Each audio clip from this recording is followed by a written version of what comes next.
Canon just released its highly anticipated Canon EOS R5C that looks like the perfect camera for both stills and videos. They're also calling it first and foremost a cinema camera that's ideal in run-and-gun situations. And unlike its predecessor, the EOS R5C comes with a cooling solution that we all have been craving for. But the more we look in, it feels like some of the new changes made to the R5C became its biggest shortcoming rather than its main strength. That's why, in this video, we will talk about why we think you should not buy the Canon EOS R5C. So, without further ado, let's get started.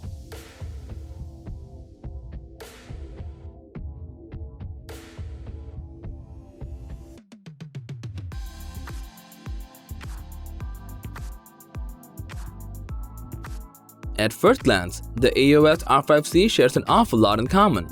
It has the same 45-megapixel full-frame 8K CMOS sensor, Digic X image processor, 5.76mm electronic viewfinder, 2.1 m fully articulating touchscreen, and more. The most apparent change in the hardware is the inclusion of a cooling fan that resolves the heating and recording limits of the previous R5. There's also a dedicated menu button for separate video and still modes. Switch to photo mode, and you'll encounter an interface that's similar to the EOS R5. Toggle the switch to another direction and it will bring all the menus from the Cinema EOS lineup. So, it feels like Canon has really done it, building a camera that brings still image capabilities from the R5 and video recording capabilities of the EOS C70. But the reality is far from it. See, although Canon has added a cooling solution to R5C, it now lacks the in-body image stabilization. This means R5 is still great for images, as the IBIS does help a lot in shooting still images. Not just that, even though the new R5C uses the dual-pixel autofocus too, it's only available when shooting still images, not while recording videos. So autofocus is also better in the R5. Using a gimbal might seem a great idea for a camera that lacks IBIS, but then again, it also needs a solid and fast autofocus system to work really well on a gimbal. And that's why the R5 does so well on a gimbal. Not just the R5, if we compare the video recording capabilities of the R5C to the EOS C70, the body and ergonomics of the C70 feel more practical. There are also built-in ND filters, a full-size HDMI port, C-Lock 2, and built-in XLR inputs in the C70. The R5C obviously has more resolution, but editing 8K files even in the latest Apple M1 Pro and M1 Max is almost impossible. Plus, you can go 8K 50 or 60 frames per second only when using an external power solution. Speaking of power, the C70 has a bigger battery and lots more options for powering, whereas the R5C does not have these options and the battery size is smaller. Finally, let's talk about the price too.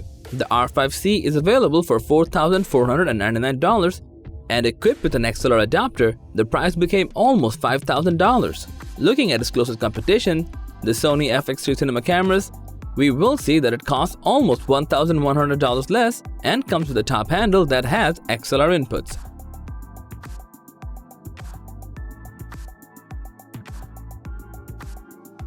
Considering everything, it's clear that the Canon EOS R5C is definitely targeted toward the hybrid shooters for capturing great still photos and excellent video in a compact and lightweight form factor. However, it's definitely not the best of both worlds. We feel that the R5 was already an incredible camera with only one caveat. So, it would be more appropriate for Canon to solve that one issue. But what Canon did is to include all the things that were missing in the Canon R5 and took away the things that were already excellent in the R5, like the in-body image stabilization and autofocus. Furthermore, Canon has also officially announced a firmware update for the EOS C70 to shoot in RAW. This makes the C70 overall a great camera tailored towards the video shooters. So, that was all about the Canon EOS R5C and why we think you should not buy it. But your opinion might vary. If you think the Canon EOS R5C is a perfect upgrade over the R5, then let us know your thoughts in the comment section below. Also, subscribe to our channel and hit the bell icon if you want to see more videos like this on your feed.